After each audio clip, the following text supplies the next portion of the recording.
more for good measure.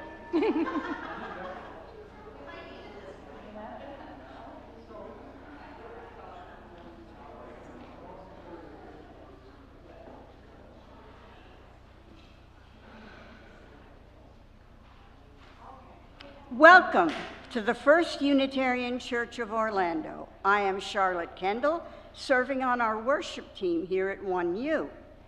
With me in today's service are our worship leader, the Reverend Dr. Tracie Barrett, Director of Lifespan Religious Enrichment, Judith Stein-Farrell, Music Director, Aubrey Connolly Candelario, Chalice Choir, drummer, Jacob Hike.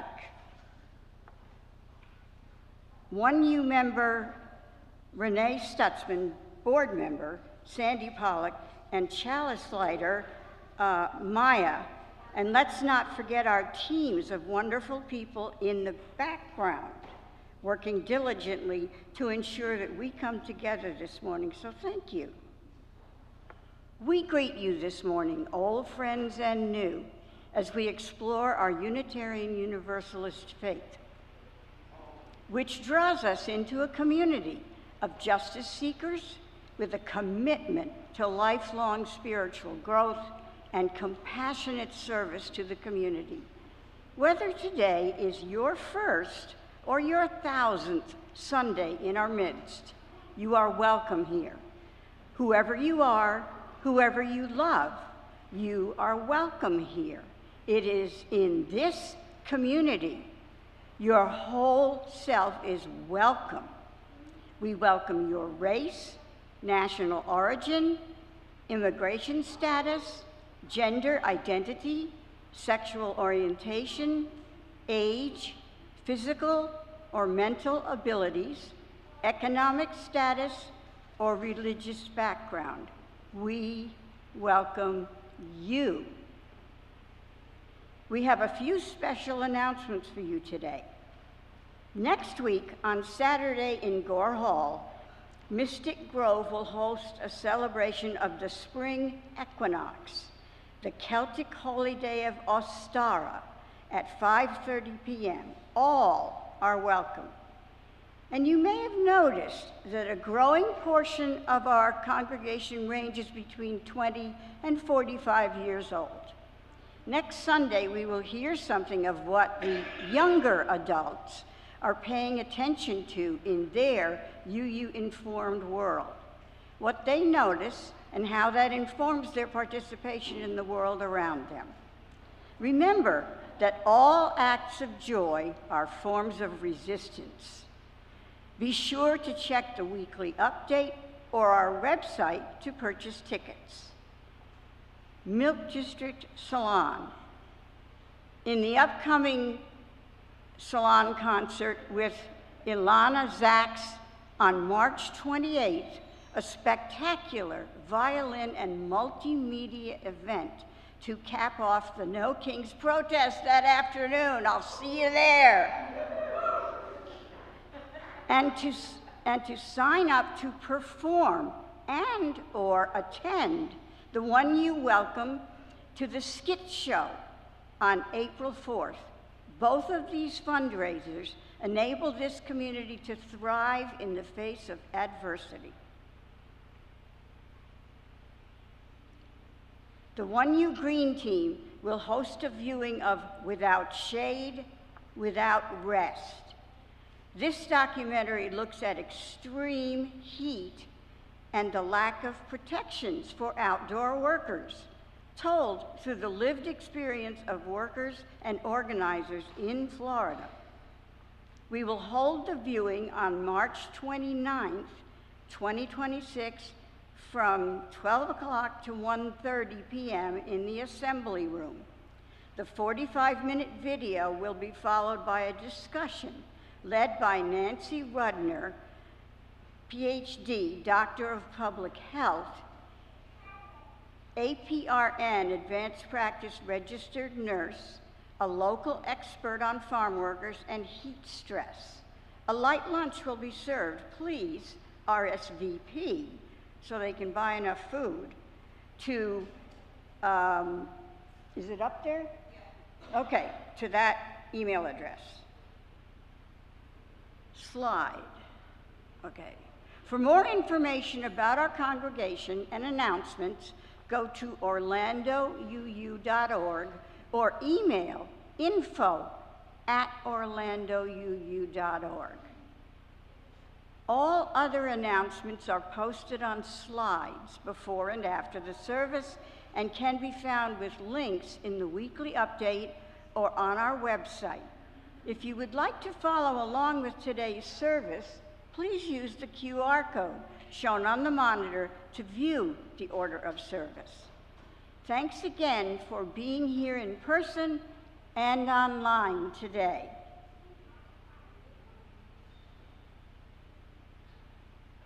Welcome our chalice lighter, Maya. She will be 10 years old on the 23rd, loves reading, go Maya, dancing and drawing. Please join me as we say our opening words. In the light of truth and in the warmth of love, we gather to seek, to sustain, and to share.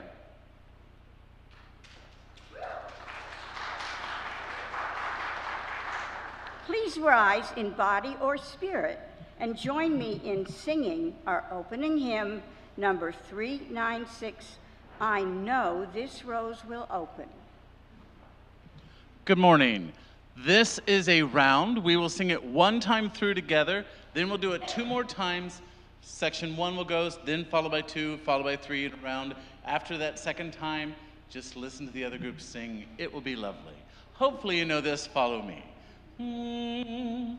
I know this rose will open. I know my fear will burn away. I know my soul will unfurl its wings. I know this rose will open. I know this rose will open.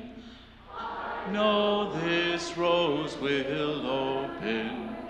I know this rose will open. I know my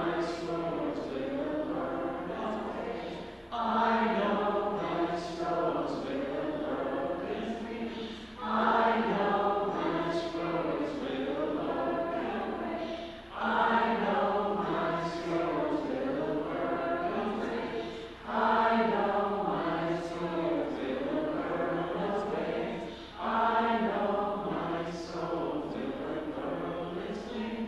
I know this rose will open.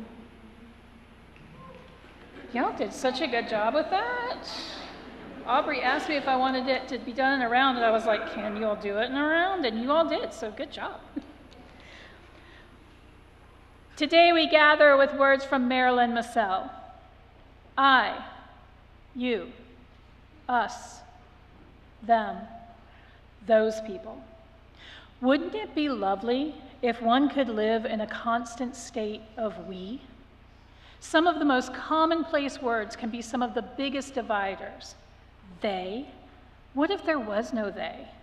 What if there was only us? If words could be seen as they floated out of our mouths, would we feel no shame as they passed beyond our lips? If we were to string our words on a communal clothesline, would we feel proud as our thoughts flapped in the breeze?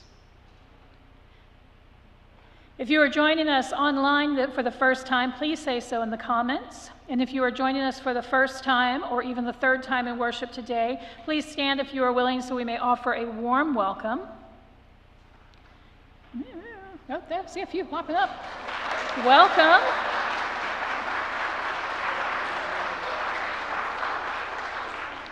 And now let us spend some time greeting one another.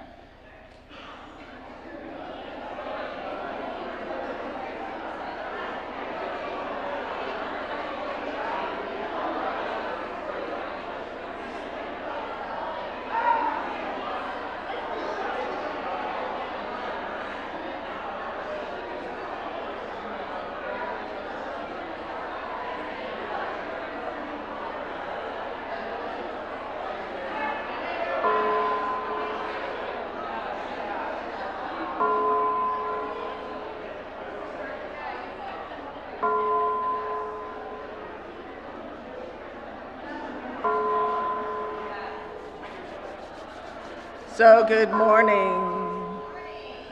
My name is Judith Stein-Farrell. For the new folks in the room, I'm the Director of Lifespan Religious Enrichment.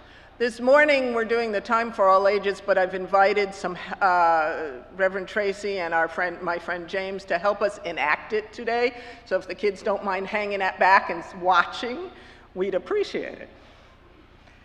All righty.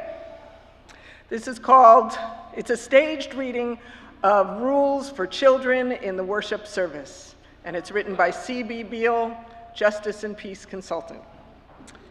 1, if you find that you're sitting in front of a child and they can't see, lean to the side. 2, if the child seated behind you are rustling, if the children sitting behind you are rustling papers, hand them a crayon. 3, if there is a baby that is crying, offer to take the baby from the parent and walk to the back of the church and rock the child for a while. The parent really needs a break. 4, if the teenagers are whispering, give them some Smarties. The rustling and crinkling will replace their whispering. 5, if an adult complains to an usher about the noisy children near them, offer to trade seats with that adult and then apologize to the parents of the children. 6, when a child is running around giving everyone high fives during the time of passing the peace or the greeting of your neighbor, make sure to give them an extra fun high five and then high five the next 5 adults that you see. 7, if a child has worn tap shoes to church and is dancing on the wood portion of the floor, slip sheet music for the entertainer to the pianist and roll with it. 8, when the children can't hear because an adult around them won't take off their puffy jacket, of course this is for the winter, and it keeps squeaking and distracting the children, offer to help them off with their jacket and go hang it up for them where it belongs. 9, when the 3-year-old insists on standing up on the front pew, turn backwards looking at the rest of the people, give the child a pair of very dark glasses. That will prevent the child from catching any adult's eye, which would lead to distracting them. And this will protect the adults who, as we know, have very short attention spans and are easily distracted. And 10, when a child in front of you is very squirmy and they finally turn around and you suddenly realize, oh, it's Jesus. Take it in stride and play "Got Your Nose" till he turns around to the front again.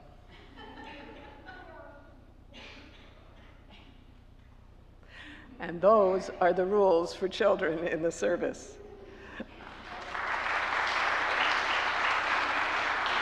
Thank you to our impromptu 1U players.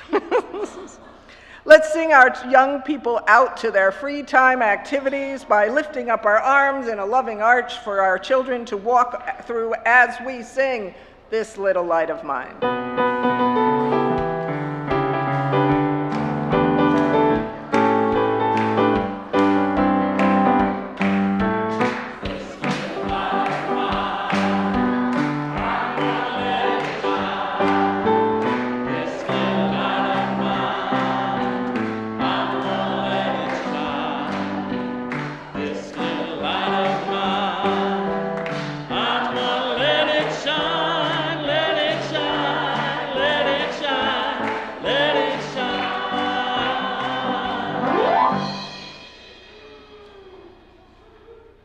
Good morning.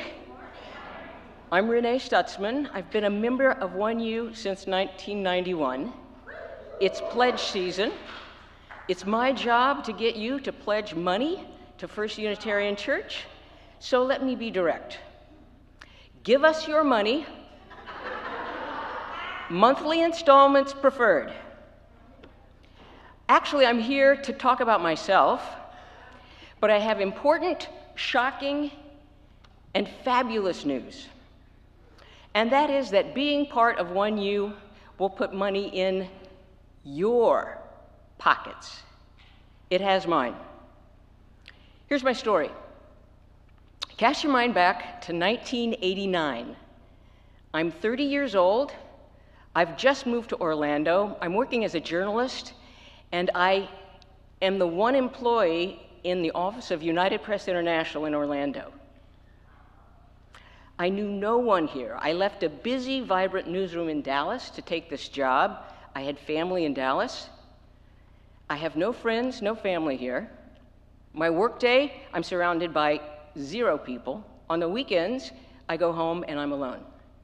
I began shopping for a church quickly, pretty soon, within a month. I said no to First Methodist. I grew up in the Methodist church. But I really fell in love with First Unitarian Church. And one of the things I loved most was a singles group. After service, every Sunday, we would go to lunch together. That's how I met my friend Sandy Pollock and so many others. And that became the highlight of my week. The church was having some financial problems, and the church leaders decided we need a church auction. Does this sound familiar?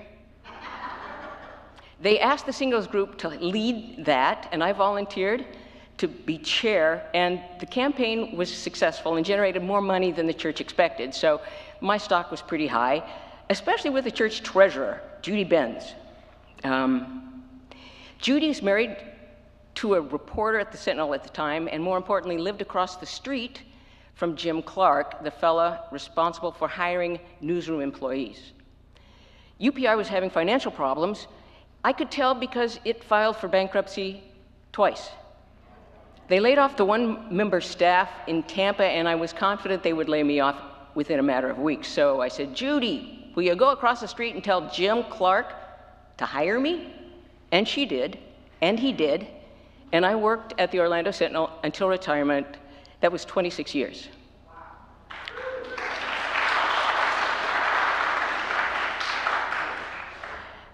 I did some spitball math.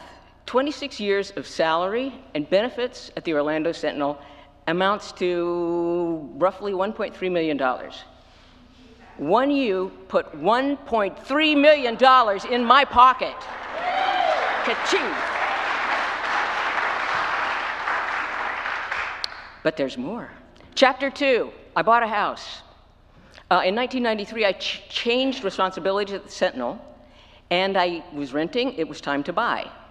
Another friend at 1U, Penny Jacobs, knew I was looking for a house, and she said, I've got a friend about to put a house on the market. Why don't you go take a look? It was a small wood frame house in North Colonial Town. I made a bid, they accepted, I bought the house. It's about 1.5 miles from church and about 2 miles from the Sentinel, and it was just the right fit.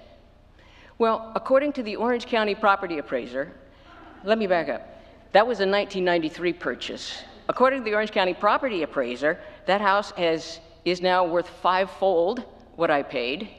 That unrealized gain is $341,000. 1U put that money in my pocket. Ka-ching! Chapter 3, husband. I found a husband at 1U. That has worked to my benefit. Okay. So, we start dating. Oh, I should tell you, his name is Ron Smith. You won't see him much. He came Christmas Eve. We're still married. We met in 1992 at 1U, and we started keeping company. I was living in Kissimmee at the time, and I got a job at the Sentinel in its Orlando newsroom, so I'm ready to move. I'm ready to buy a house. I put out some feelers. What about getting married? No. I'm shopping for a house. What about buying a house together? Nope. Okay. So I buy the house, and we're having a fine time, and about a year in, he decides he does want to live with me. And that's great news. That makes me happy. That makes him happy. So he does move in. But because he wouldn't marry me or pay part of the down payment, I charged him rent.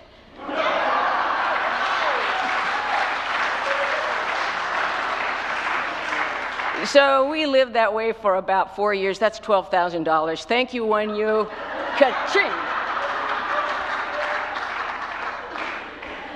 Okay, so if you add up all these numbers, and I have, and some other things, my best estimate is that in the years since I joined 1U, it has put $1.7 million in my pocket.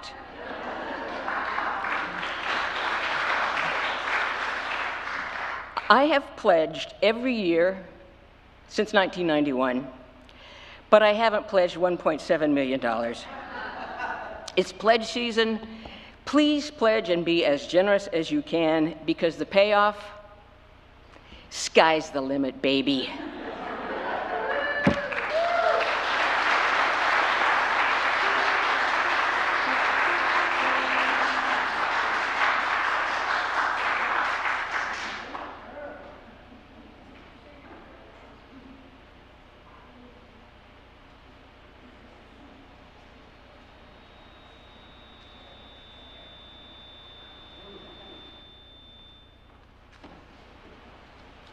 Good morning, I'm Sandy Pollock.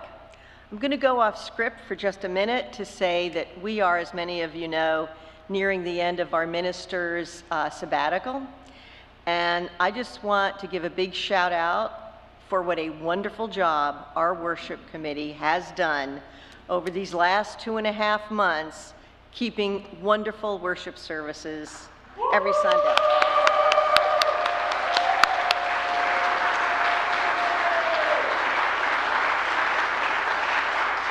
We are very lucky to have y'all. So I'm here representing the Stewardship Committee, giving you the 411 on where we are in our pledge. We're doing well, thank you. Pat yourselves on the back. So far we've had 65 people turn in their pledges. That means we still have a little over 100 outstanding, but I know you're just thinking of the best number to write. Remember that the easiest way to pledge is just to go to the Orlando UU website. At the very top, there's a link. You fill it online. That's the easiest way to do it. I'm getting 2 thumbs up from John, my boss. And also, if you've pledged, and my wife and I actually did this, if you've pledged and you think, gosh, we could be a little more generous than that, can't we? You can go back and redo it. We will let you redo it. So don't worry, if you've not given just enough, give it another nudge. Or if you're not sure, we want you to pledge this month, please. If you can add more in April, that's swell. And sometimes that's the case with people. As of right now, i.e. this morning, we are at $292,066, which is terrific. Of the people who are pledging, they have increased their pledge by 10.6%, which is incredible. So thank you very, very much. So if you can go up 10%, please do. If you can't, you can't. You know your financial situation. But please pledge. And this is important. Even if you are keeping everything the same, still complete a pledge form or pledge card, okay? Even if you're not changing anything. We need that in. Thank you for that. Now I'm going to wear my generosity hat. Okay. Good morning. I'm still Sandy Pollock, President of the Board of Trustees. As we invite you into generosity, we're affirming that this time in our service is not simply a time for you to practice giving. It's a reminder that your giving is necessary for 1U to exist and thrive, and continue to engage the good news of Unitarian Universalism. It affords us to be the change we wish to see in our world as we take action rather than waiting for others to do so. And today's full collection will go to the ministries of this congregation. And there we go, ways that you can give. Our Share the Plate recipient for the months of March and April is One Heart for Women and Children. Should you choose to make a direct donation to them, please let us know for recording purposes. Now the offering will now be collected. Note that you can also give online or use your phone to scan the QR code found in the pew back pocket to donate through Zephy. And please note you can also change the service fee at checkout to $0.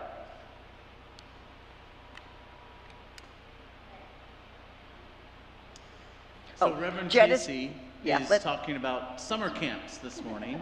And we're going to do 3 little songs from summer camps, the ones that I did when I was in 4th grade. If you know any of these, sing along. And if you know the hand motions, for sure. Oh, just plant a watermelon vine on my grave and let the juice run through. Just plant a watermelon vine on my grave, that's all I ask of you. Now we all like chicken and chicken's very fine, but what could be better than a watermelon vine? So just plant a watermelon vine on my grave and let the juice run through. Be kind to your fine feathered friends, for a duck may be somebody's mother. Be kind to your friends in the swamp, where the weather is very damp.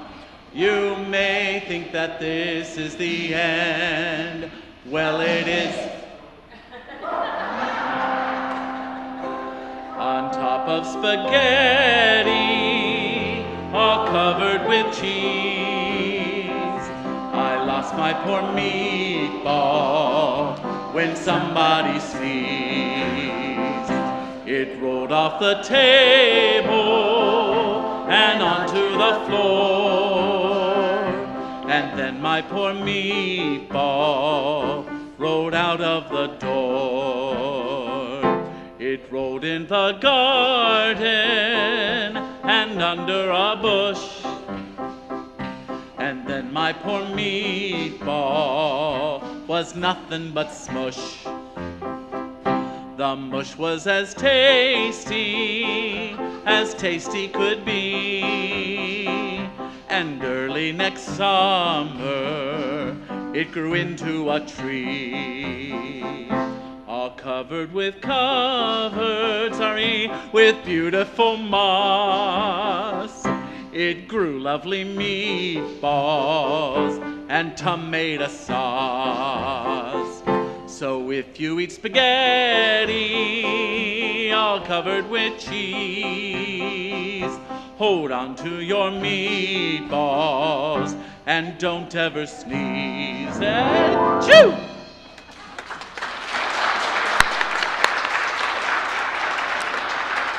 That was brilliant, Aubrey. So let us joyfully receive what is offered here today in the spirit of gratitude and fellowship.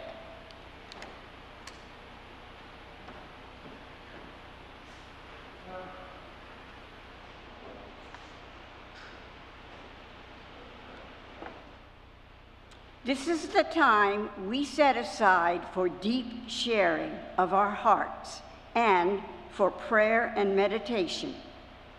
If you would like, being in community means we do not walk alone.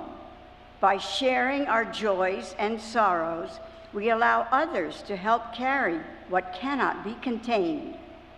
To do so, you may send an email as seen on the screen. On Sundays, you may fill out a card at the registration table and hand it to an usher before the start of service. Our intentions are ignited with a candle lighting ritual. Bring your joys, your sorrows, and your whole self to this circle, knowing that in this sacred space we create together, you are always welcome exactly as you are. The flowers this morning are a beautiful arrangement offered by Melissa Baker, celebrating our 55-year member of 1U on her 85th birthday this St. Patrick's Day. Happy birthday, Sandy Baker.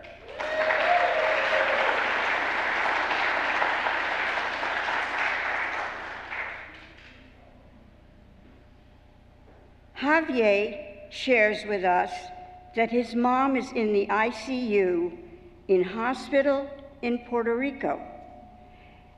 As he's asking for prayers for her and Javier and love and healing energy from all of us.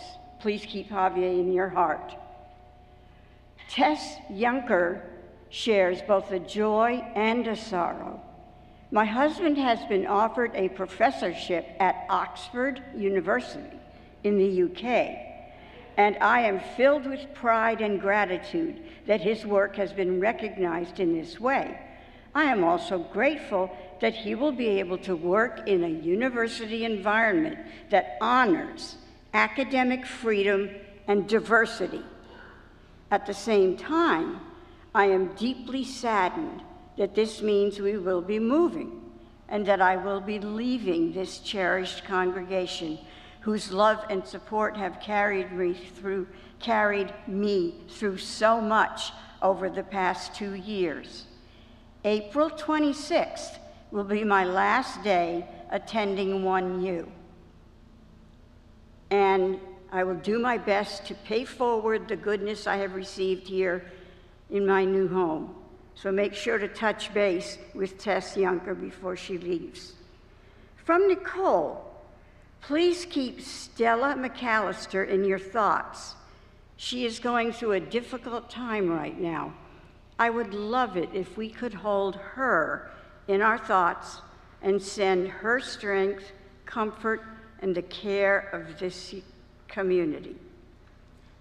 Kat and Paul are grieving the death on Saturday of their 82-year-old neighbor, Jean Hickson. After 27 years as friends and neighbors, she will be greatly missed. Jean was there to share the joy of seeing their daughter Julia grow up, for which they are grateful. Let us join Kat and Paul in holding Jean's family gently in our thoughts and prayers.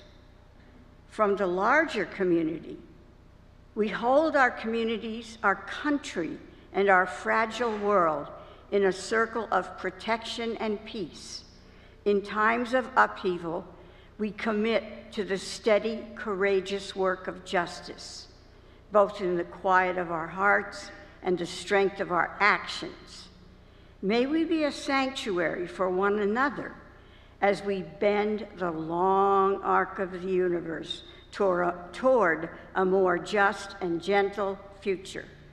Let us remember that the arc is long, and we are the ones who sustain the journey.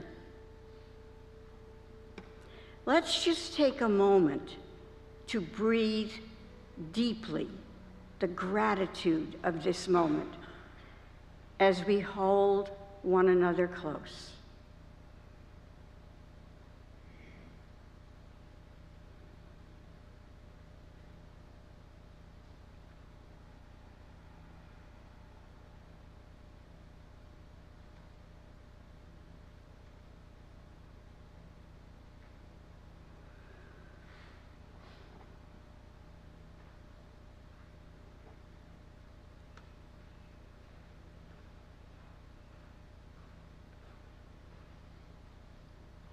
Whether spoken or held in our hearts, we bring our joys and sorrows into the healing light of love. As we light these 3 candles for joy, for sorrow, and for the mystery that lies before us, may their flames hold all that we carry. Please join in the responses as we light our way together. The first candle is for all the joys in our hearts, for the beauty and wonder of this world that holds us.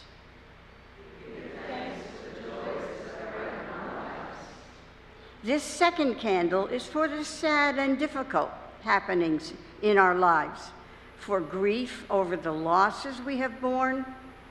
Let this flame remind us that we need not carry them alone.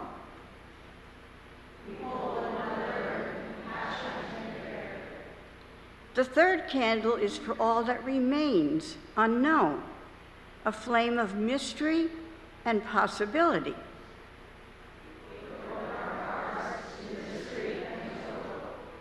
Together, these three flames, joy, sorrow, and mystery, burn as one. Let them remind us that whatever we bring into this circle of care, we are held in a greater light, and we do not journey alone.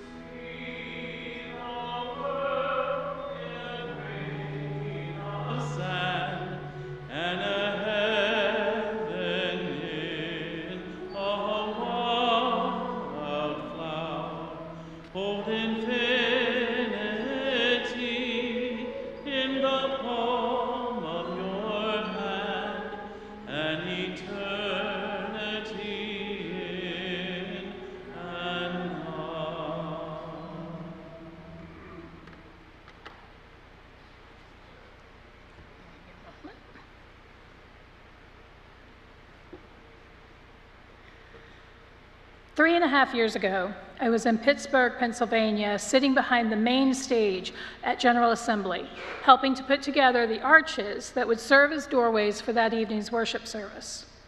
It was my first time working as a youth advisor in Unitarian Universalism. This worship that I was helping prepare, Synergy, was my team's project.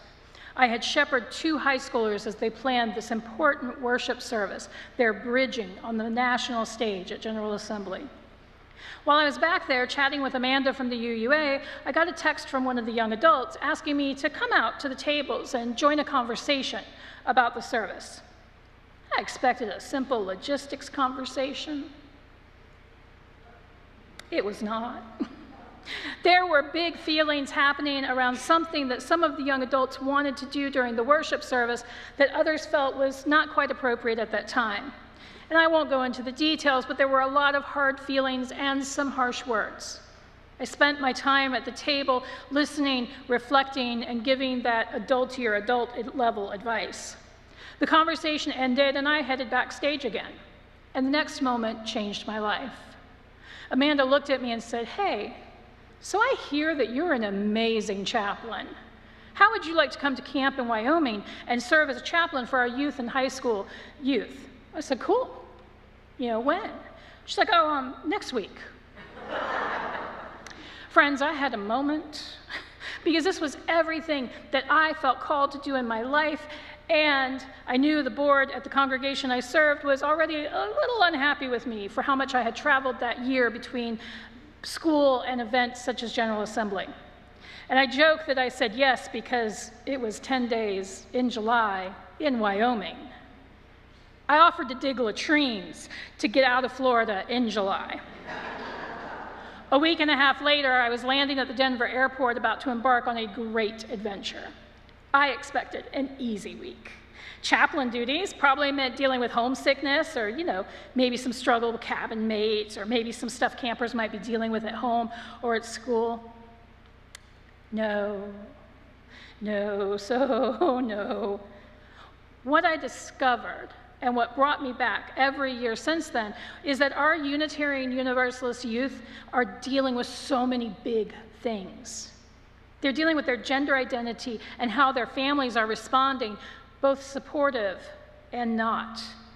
They're dealing with figuring out how to survive when the country is outlawing their very existence. They're dealing with deciding if the faith they have been raised in is being reflected in the adult congregation. And after 3.5 years of serving as a chaplain, I felt it was time to share with you what I have learned from these amazing campers. And not just the campers. The youth and young adults are the heartbeat of our faith. Not the future, the now, the present, the way we survive or don't. Perhaps, like me, your church camp experience was not UU. I will admit I had a very big learning curve in my first year. My camp experience was in the Assemblies of God, so really different. No free time, none at all, every minute monitored. So what happens during a Unitarian Universalist youth camp? Well, we start our day together in front of the dining hall where a meal blessing is shared by either one of the chaplains or a camper. We eat, the staff team has a meeting, and then we transition to what is called Spirit Circle. And this is the time for those fun songs, energizers, not my favorite, first thing in the morning, because I'm not fully awake yet, and then announcements. And so then after that, we split up into workshops with some groups doing a service project during this time for the campground. And workshops were always related to the theme of the week. This last year, it was pluralism.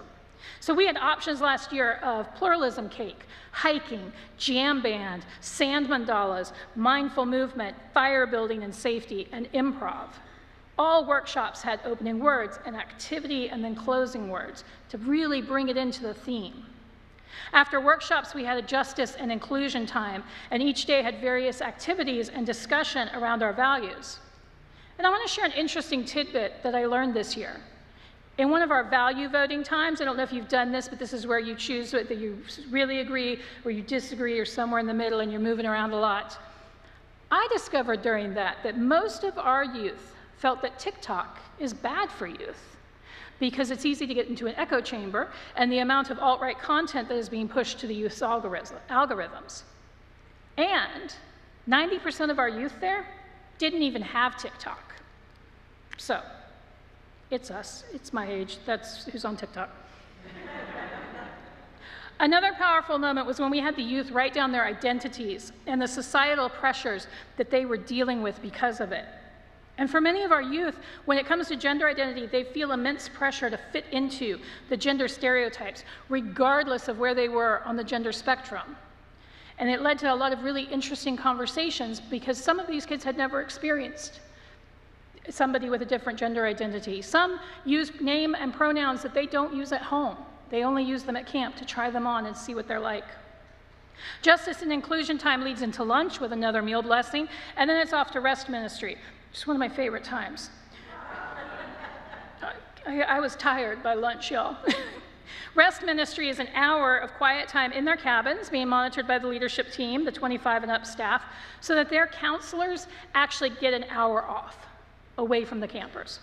After rest ministry, it's time for activities.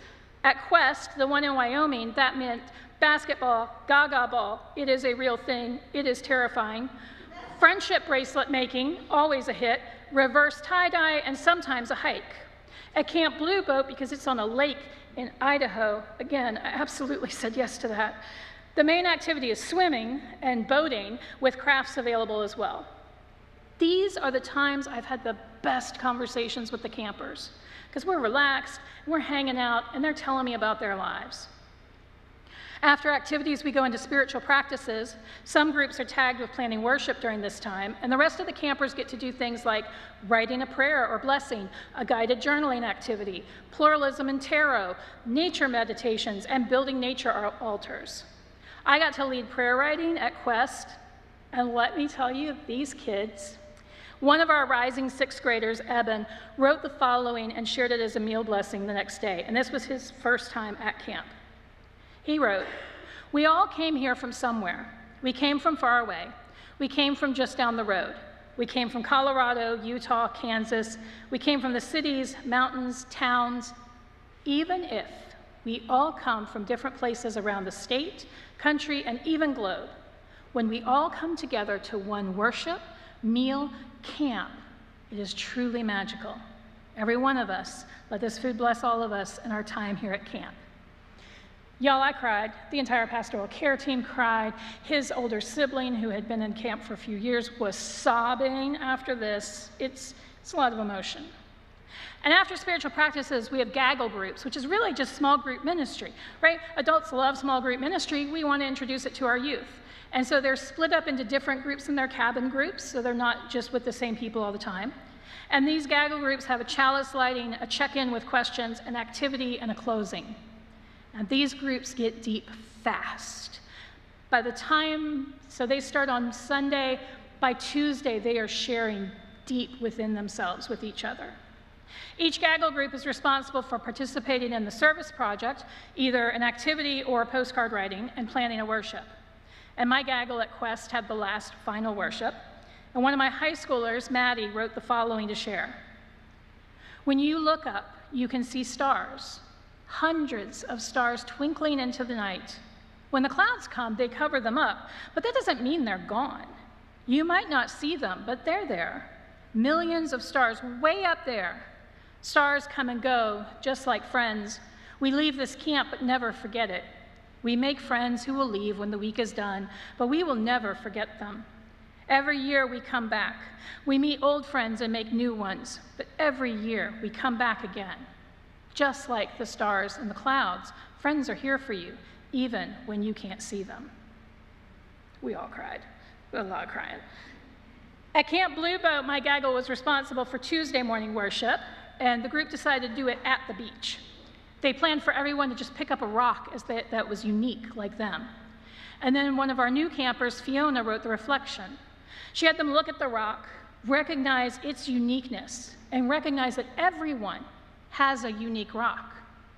And then she invited them to the water's edge to throw their rocks into the lake, creating ripples and watching how they interact with one another, to remind them that everything we do impacts each other. It was really powerful, and everyone was talking about that service for the rest of the week. So back to our schedule. After gaggle groups is dinner, and you guessed it, another meal blessing. Then we have some type of evening activity with worship either before or after, depending on the activity. And usually after worship, you'll find the high schoolers hanging out and spontaneously leading songs around the campfire. Our 2 hymns this morning are ones that they will sing unprompted, as well as chants and other types of things because they love to sing. Then it is the most glorious time of the day, bedtime. So very different than what you might have experienced as a youth, right? Very different for me. Definitely different. But I tell you all of that to say this. Our Unitarian Universalist youth know our faith. They know what it means to be a pluralistic faith, especially after the week of camp. They know how to support one another. They understand how to craft a worship service that is meaningful and engaging. They understand our values and believe strongly in them. They know what injustice looks like, and it makes them really angry. And after talking with some of our young adult counselors, they know what's lacking in their congregations, but they feel powerless to change it. In the 3 years that I've served at Quest, I've watched a handful of youth transition into becoming young adults, and I've been there for their bridging at camp. And I had my heart broken this last year when these young adults went from checking in at staff training with their congregation name so very proudly out their lips to simply responding, "Camp is my congregation now." I want you to hear that. These are not youth who were just sometimes going to church. These are youth who were really engaged with their youth groups and congregations as teenagers, and once they bridge, once they move from high school to adulthood, once they no longer have those youth spaces, they no longer feel that the congregation is theirs. And I'm not talking about 1 or 2 either. It was 90% of our young adult staff either said camp or I don't really have a congregation anymore when asked to name their home congregation. We know our youth leave after they bridge. We've known this for 20 years, as the Commission on Appraisal has repeatedly reported to the UUA. And we've been comfortable saying, well, when they get married and they have kids, they come back to raise their kids here, so it's okay. Friends, they're not coming back. This generation that is moving into young adulthood, Generation Z, not the millennials, just in case you were worried, it is Generation Z or the new young adults. They are not planning on having kids anytime soon, if at all. They are yearning for community, and they're not finding it with us. And many of you, if you've known me for a period of time, know that this is my soapbox and has been for a very long time, and it's what informed my Doctor of Ministry program. I've shouted this from the rooftops. We should not be okay with our youth leaving as part of their journey into adulthood. During Camp Blue Boat, I sat and wrote postcards to voters with another staffer and my high schooler, Fiona, from my gaggle group.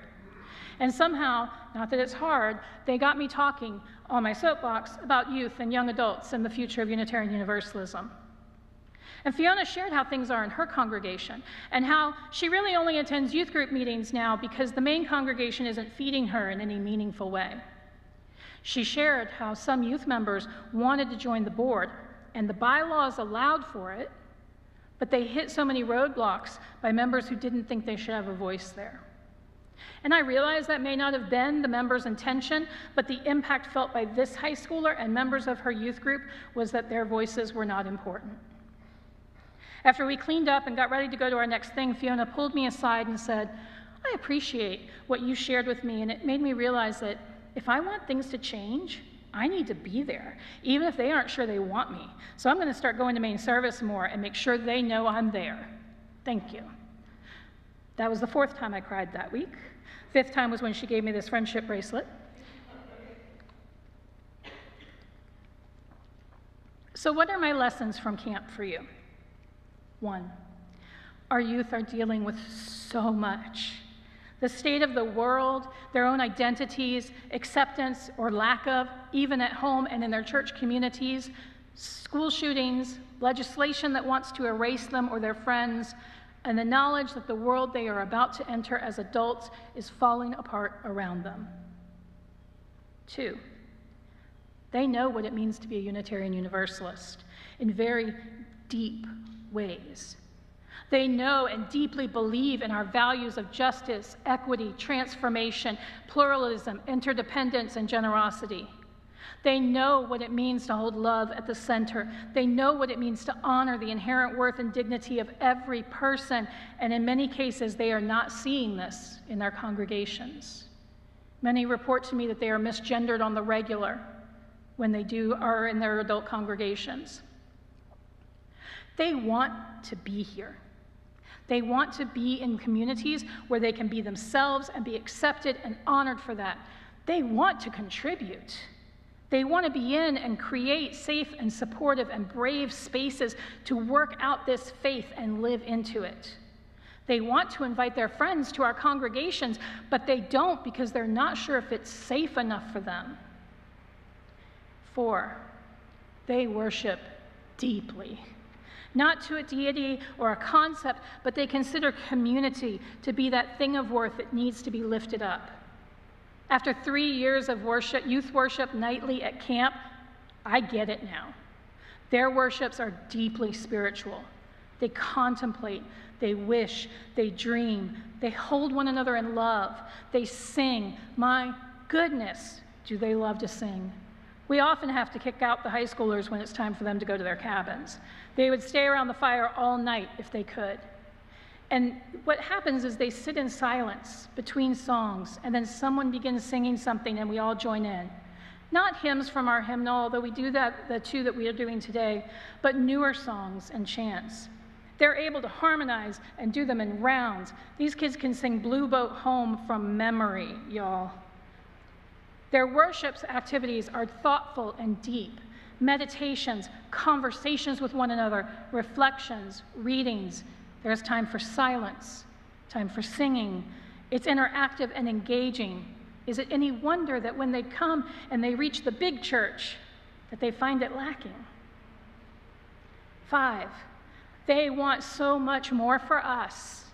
These youth and young adults believe with every fiber of their being that we as a faith movement can change the world. They're ready to go. They don't want to sit in endless committees discussing how to do it. They are brave change makers and are ready to be deployed into the world, and they'll do it without us if they have to, but it will break their hearts. 6, they will be lovers of leaving. We teach our kids well. We share with them all about the other faiths out there. We teach them about building communities, and when we don't live up to our aspirations, they will leave to protect their hearts. 7, they'll build their own communities. One of our counselors at Quest has said that he'd love to arrange for a young adult camp where they come up for the weekend or the week to the campground that we use and help the camp manager do work. They do the work for free in exchange for accommodations. This is the same young adult who told me that camp is his congregation because it's where he really gets to worship. Our young adults are organizing on their own. That may or may not be within our institutions. 8, they may not come back. Congregations who still call the young adults millennials are completely out of touch. That generation is now in their 30s and 40s now. They are the last of the youth to return. Generation Z is our young adult generation, and due to the state of the world, they are choosing to delay or to simply not have children. What will bring them back? And why are we okay with them leaving in the first place? 9, they are capable leaders, more than capable. One of the things I've learned about in UU youth spaces is that they are youth-led. Sure, there are adults to guide and supervise them, but everything at camp, and from what I hear from our youth, it's the same in youth group, is led by the youth for the youth. Even in our various content teams for camp, the youth and the young adults make all the decisions. Other than the opening worship, which is designed by the worship team, which has young adults on it, all worship for the week is planned by the youth. 10, we need them more than they need us. Unitarian Universalism, much like many other denominations, has an aging problem. As our adults get older, if our youth are not there to step into those roles, who will? I constantly hear from congregations that there aren't enough volunteers to fill all the roles. Our youth are here to tell us that there are other ways of doing the things we're doing that, spoiler alert, do not require endless committee meetings that happen in the middle of the day. Will we listen? I hope so. Friends, I wish each of you could have a UU youth camp experience. Not a mixed one like they do sometimes over here in the East, but an actual, the youth-created youth camp experience. Because if all adult UUs, especially those of us who came out of another tradition or came in with no church experience, could have this deeply connected and deeply spiritual experience, I believe it would change us. And by changing us, we could change the world. Let us not ignore the wisdom coming out of both Generation Z, our young adults, and Generation Alpha, our youth, our current youth, when it comes to our faith. Because if we do, it will be at our peril. May we be open to hearing from the heartbeat of our faith. May we be open to being truly welcoming as they transition from youth to young adulthood. And may we all be blessed by those connections. Amen. Blessed be. May it be so, and may we be the ones to make it so. Please rise and bow to your spirit and join in singing our closing hymn, number 389, Gathered Here. Another round. Woo! Let's sing it one time together, and then we'll break up just as before. Gathered here in the mystery of the hour, gathered here in one strong body, gathered here in the struggle and the power, Spirit drawn near. Part 1. Gathered here in the mystery of the hour, gathered here in one strong body, gathered here in the mystery of the hour, Spirit drawn near. Gathered here in the mystery of the hour, gathered here in the mystery of the hour, gathered here in the mystery of the hour, Spirit drawn near, Spirit drawn near, Spirit drawn near. The only thing missing was a campfire. Our benediction today is titled Beyond Borders by Rick Hoyt. Go forth, because we are always going forth from somewhere. Going from our homes, our childhoods, going from our cities and countries, going from innocence to experience and to enlightenment. Going into mystery and questions, going into the desert, getting to the other side. Go forth, leave behind the comfort and community of one place, head into the anxiety and loneliness of another. Carry with you the love and laughter of this place and let it light your way. Carry with you the wisdom you learned and the good memories, and may they give you strength for the journey. And when you have been away long enough, far enough, done what you'd set off to do, Been there so long, that place too starts to feel like home. Come back. Come back to the one, universal, everywhere and every when and every one inclusive home. This beloved community of all creation that you can never really leave. Beloveds, worship has ended and now the service truly begins. And so my call to action today is very short and sweet. I am thrilled that you're having a young adult-led service next week. Come, be there, support them, show them that you believe in them, that they are the future, the now of this faith, because there is nothing more disheartening than looking out and nobody being here. So please come, support them, listen to them, find out their hopes and dreams, and be willing to maybe change something up if they feel like it needs to be done. And of course, remember to pledge early and pledge often between now and the month's end.